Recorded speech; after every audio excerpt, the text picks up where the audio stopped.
वो माता जी देखते देखते नदी के उस पार चली गई। क्यों? आत्मविश्वास उसका ऐसा प्रबल था, तो भगवान ने भी उसकी हार नहीं होने दी। वो उस किनारे पहुंच गई, वहां से आवाज लगाई, गुरुजी आप भी आ जाओ। नहीं, गुरुजी बोले कि ये सब बातें तो भजन में कहने की थी कि राम नाम बोलो ने हो जाओ भव से पार, मैं नदी के अंदर कदम नहीं रखूंगा। क्यों? बोले दूसरी कथा और करनी है, ऐसा नहीं हो कि नदी के अंदर ही चला जाऊं मैं नहीं आ सकता। गुरुजी का मनोबल वहां पर कमजोर हो गया। तो देखो, जो कथा करने वाले हैं नहीं, कभी कभी वो भी स्वर्ग नहीं जाए, भक्तों को स्वर्ग पहुंचा दे लेकिन वो स्वर्ग में नहीं जाए। तो हम क्या करें क्या नहीं करें, लेकिन हम जो कहें वो काम आप जरूर करना। बोलो प्रेम से दोनों हाथ खड़े करके राधे, जोर से आवाज आनी चाहिए, राधे राधे। महाकाल महाराज की जय। भगवान ना उम्र की सीमा देखते हैं और ना पढ़ा लिखा देखते हैं। ठीक है नहीं, ज्यादा पढ़ा लिखा है तो उसको भगवान पहले मिल जाएंगे, ऐसा कुछ भी नहीं है। कोई छोटा है तो उसको भगवान नहीं मिले, ना कोई बड़े को भगवान मिल जाए, ऐसा भी नहीं है। भगवान को आप 56 प्रकार का भोग लगाओ तो भोग से भी भगवान रिझते नहीं है। भगवान किसके भूखे हैं? भाव के भूखे। भाव का भूखा हूं मैं, भाव ही एक सार है, जो भाव से भजता है मुझको उसका भव से बेड़ा पार है। भगवान के कितने अवतार हुए थे? 24 अवतार। कितने हुए? 24। और अभी इसी कलयुग में और कलयुग की धरती पे भगवान ने तो वहां तक लिख दिया,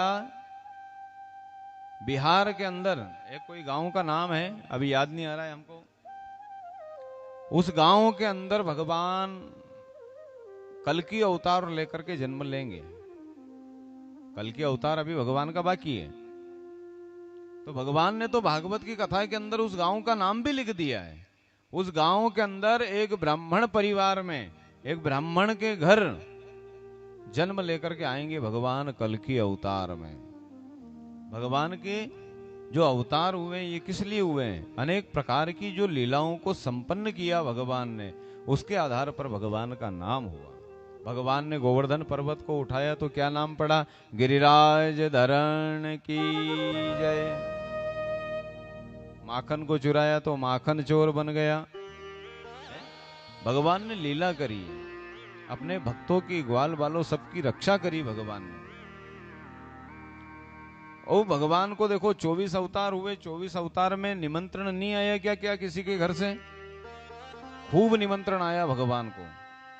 नित्य प्रतिदिन निमंत्रण आते थे भगवान को भोजन करवाने के लिए, लेकिन भगवान को कहीं पे भी भोजन अच्छा नहीं लगा। अगर भगवान को भोजन कहीं पर अच्छा लगा तो वो दो जगह थी, एक तो विदुरानी के घर और दूसरा सबरी के झूठे बेर। कब आवोगे मोरे अंगना, कब आवोगे मोरे अंगना। कौन कहती थी ऐसे? सबरी कहती थी भगवान राघवेंद्र सरकार को। हो सिया राम चलते चलते, घनश्याम चलते चलते, कब आओगे मोरे अंगना, कब आओगे मोरे अंगना। सिया राम चलते चलते, घनश्याम चलते चलते। भाव से पुकारो आप भी तो भगवान इसी पंडाल में आकर के आप सभी को दर्शन देगा। दोनों हाथों से तालियों का सहयोग करो सभी माताएं।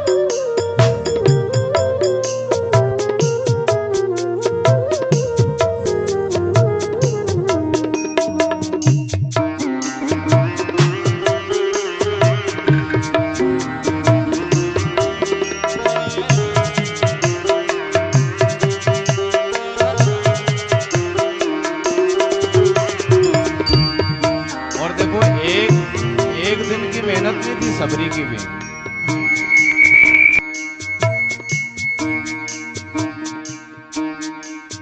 सबरी की भी जो है एक दिन की मेहनत नहीं थी कि एक ही दिन भगवान को बोला और भगवान आ गए। बरसों से पुकार रही थी सबरी भी। बरसों से मैं पुकारूं जंगल की ये डगरिया, बरसों से मैं पुकारूं जंगल की ये डगरिया। सबरी क्या काम करती थी पता है? भगवान का ध्यान करती थी, भगवान के नाम का जाप करती थी और जंगल के अंदर से ऐसा इंतजार करती थी कि मेरे भगवान राघवेंद्र मेरे कुटिया के अंदर आएंगे। तो नित्य प्रतिदिन अपने पल्लू से ऐसा झाड़ू लगाने का काम करती थी जंगल के अंदर। क्यों? कहीं कांटा लगे ना कंकर, कहीं कांटा लगे ना कंकर। ओ सिया राम धीरे धीरे घनश्याम चलते चलते, कब आओ के मोरे अंगना, कब आओ के मोरे अंगना। सिया राम चलते चलते घनश्याम चलते चलते। बोलिए राघवेंद्र सरकार की जय। तो देखिए सबरी ने भी बुआरा और पुकारा भगवान को, तो भगवान उनके घर पर आए और अच्छे वाले बेर नहीं थे तो झूठे बेर का प्रेम से भगवान राघवेंद्र सरकार ने भोग लगाया। रानी के घर पर गए तो देखो भाव में कितनी विभोर हो गई, पागल हो गई। केले को निकाल करके फेंक दे और छिलका भगवान के हाथ में दे तो भगवान प्रेम से विदुरानी की आंखों में आग डाल करके देख रहे और छिलके का भोग पा रहे हैं प्रेम से। अब बताओ आप अगर 56 प्रकार का भोग भी लगा दो तो भगवान स्वीकार करे क्या? अगर आपका भाव नहीं है तो भाव होगा तब तो भगवान एक तुलसी पत्र भी भगवान के सामने रख दोगे तो भगवान स्वीकार कर लेंगे। और यदि भाव नहीं है तो फिर 56 प्रकार का भोग भी भगवान के सामने व्यर्थ है। भगवान के 24 अवतार हुए। श्री सुखदेव जी महाराज कहते हैं कि राजा परीक्षित,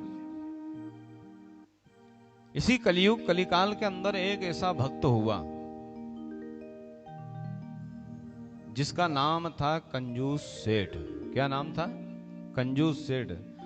अब ध्यान देना आप भी सभी, भागवत के अंदर ऐसा वर्णन आता है कि अगर हमने जीवन पर्यंत तक अगर 100 रुपए कमाए आज के दिन में, तो उस 100 रुपए में से 10 रुपए का दान हम सबको करना चाहिए।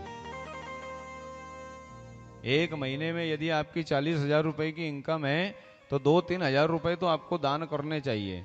दान कैसे करना है? कहीं गौशाला दिखे तो वहां जाकर के गाय को चारा डाल दो। कोई भूख प्यास से बेचैन है तो उसको आप भोजन करवा दो। कहीं मंदिर में जाओ तो कुछ भगवान को कपड़े पोशाक वगैरह इत्यादि ये भेंट कर दो। किसी की गरीब की बेटी की शादी हो रही है तो वहां पे 2-4 हजार रुपए का दान दे दो। इस प्रकार से आपको दान करना है। क्यों?